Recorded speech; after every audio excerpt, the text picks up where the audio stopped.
दोस्तों, इस वीडियो में हम लोग जानेंगे कि बारिश में नहाना कितना खतरनाक होता है, हमारे स्वास्थ्य के लिए कितना हानिकारक होता है। तो चलिए, यदि आप भी बारिश में नहाते हैं तो कहीं ना कहीं सतर्क हो जाइए और इस वीडियो को अच्छे तरीके से देख लीजिए ताकि आपको भी बारिश में नहाने की तरीका अच्छा से समझ में आ जाए। मैं कहूँगा कि आजकल के दौर में बारिश में नहाना स्वास्थ्य के लिए अधिक हानिकारक होता है और पुराने ज़माने में बारिश में नहाना स्वास्थ्य के लिए कहीं ना कहीं कम हानिकारक होता था। तो इस पर आपके दिमाग में कहीं ना कहीं कुछ चलेगा, तो चलिए इसका जवाब हम लोग जानते हैं। पहले ज़माना में क्या था कि इंडस्ट्रियलाइजेशन बहुत कम था, उद्योग कंपनी वगैरह बहुत कम था, जिसके कारण वायु प्रदूषण कम होता था। और आजकल के दौर में अधिक कंपनी इंडस्ट्रियलाइजेशन हो चुका है, जिसके कारण हुआ यह है कि कहीं ना कहीं वायु प्रदूषण अधिक बढ़ गया है। आपके दिमाग में ये बात चलेगा कि वायु प्रदूषण का संबंध बारिश के साथ किस प्रकार का है, आखिर किस तरह वायु प्रदूषण बारिश को प्रभावित करता है। तो होता यह है कि वायु प्रदूषण का मुख्य कारक मूल रूप से सल्फर डाइऑक्साइड है, मूल रूप से, और वो वायुमंडल में कहीं ना कहीं बिखरा हुआ रहता है। और जब बारिश की बूंद वहाँ से आता है ऊपर से, तो वायुमंडल में वो सल्फर डाइऑक्साइड के साथ मिलकर वो H2SO4 सल्फ्यूरिक अम्ल बना लेता है, और वही सल्फ्यूरिक अम्ल जो बैटरी में रहता है। तो अब सोच कर बताइए वो कहीं ना कहीं हमारे लिए हानिकारक है या फिर नहीं। आप देख सकते हैं। अब आप इसका जवाब दे सकते हैं कि ये जो ऊपर का फोटो है उसमें कहीं ना कहीं बारिश अधिक खतरनाक है, या फिर नीचे का जो फोटो दिख रहा है इसमें अधिक खतरनाक है ये बारिश। मैं कहूँगा ये कम खतरनाक है और ये अधिक खतरनाक है। ऐसा इसीलिए कि ये पहले ज़माना का सीन है, और पहले वातावरण साफ हुआ करता था, इंडस्ट्री बहुत कम हुआ करता था, और आज के ज़माने में वातावरण कहीं ना कहीं पहले की तुलना में अधिक दूषित है और इंडस्ट्री वगैरह भी अधिक है। इसीलिए ऊपर वाला जो बारिश में नहाता हुआ सीन दिख रहा है वो कम खतरनाक है, कम हानिकारक है, और नीचे वाला अधिक हानिकारक है। अब देखिए, ये जो है ना हमारे शरीर के विभिन्न अंग के लिए भी कहीं ना कहीं खतरनाक है।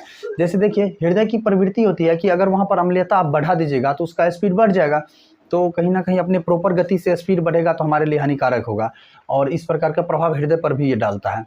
शरीर में जो फेफड़ा होता है उस फेफड़ा में जर्जरता ला देता है। ये देखिए, लाल दाने की बीमारी कहीं ना कहीं अम्ल वर्षा के कारण ही ये हुआ है। कहीं ना कहीं देखिए, देखने में ऐसा लग रहा है कि सड़ गया है, और इसके फलस्वरूप खुजली होता है और वहाँ पर रक्तचाप हो जाता है, पूरे ब्लड की तरह देखने में लगने लगता है। तो और बिजली चमकना भी देखिए, कहीं ना कहीं इसके संपर्क में आने से मौत तक हो सकता है। तो इसीलिए बारिश में नहाना बहुत ही खतरनाक होता है।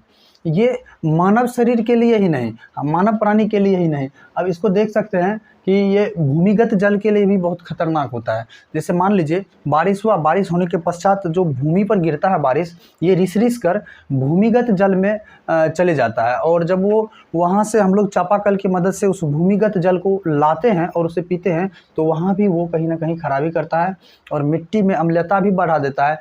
मिट्टी में जब अम्लता बढ़ता है तो मिट्टी के अंदर जो नाइट्रेट का स्तर रहता है वो भी गिर जाता है, जिसके कारण वृक्ष पेड़ पौधा को विकास करने में बहुत तकलीफ होता है, और कहीं ना कहीं वो वृक्ष पेड़ पौधा भी अपाहिज हो जाता है वहाँ से। तो कहीं ना कहीं बेहद ही खतरनाक होता है अम्ल वर्षा, और ख़ास करके आजकल के वातावरण में आप देख सकते हैं कि जलीय जीव के लिए भी कितना खतरनाक होता है। जल में जो भी जीव रहता है, जैसे मछली हो गया, उसको एक निश्चित वातावरण में रहने की हैबिट होती है, लेकिन होता यह है कि जब अम्ल वर्षा होता है तो उसके pH मान को कम कर देता है, जिसके कारण होता क्या है कि वो अम्लीय हो जाता है और वो जीव वहाँ पर उस अम्ल को सह नहीं पाता है। और देखिए, यहाँ पर मछली मर कर ऊपर हो चुका है, और ये इमारत के लिए भी हानिकारक होता है। जैसे ताजमहल, ताजमहल जो है, ताजमहल को आप देख सकते हैं कि ये ताजमहल कहीं ना कहीं पहले सफ़ेद था, ये संगमरमर का बना हुआ है CaCO3, और अब पीला हो चुका है। इसका मेन कारण ये है कि ये H2SO4 से रिएक्शन जब करता है CaCO3, जिसके कारण इसके रंग में भी परिवर्तन हो जाता है। इसीलिए यदि बारिश में नहाना है तो शुरू के 10, 15, 20 मिनट जो बारिश होता है उसमें बारिश के बूंदों के साथ कहीं ना कहीं वो अम्ल आ जाता है। वो जो संपर्क में आता है धूल, सल्फर डाइऑक्साइड, वो उससे रिएक्शन करके अम्ल बना लेता है, और वो खतरनाक होता है। यदि नहाने की इच्छा है तो आधा घंटा होने दीजिए बारिश, उसके बाद आप नहा सकते हैं। कहीं ना कहीं शुद्ध पानी आपको मिल जाएगा नहाने के लिए।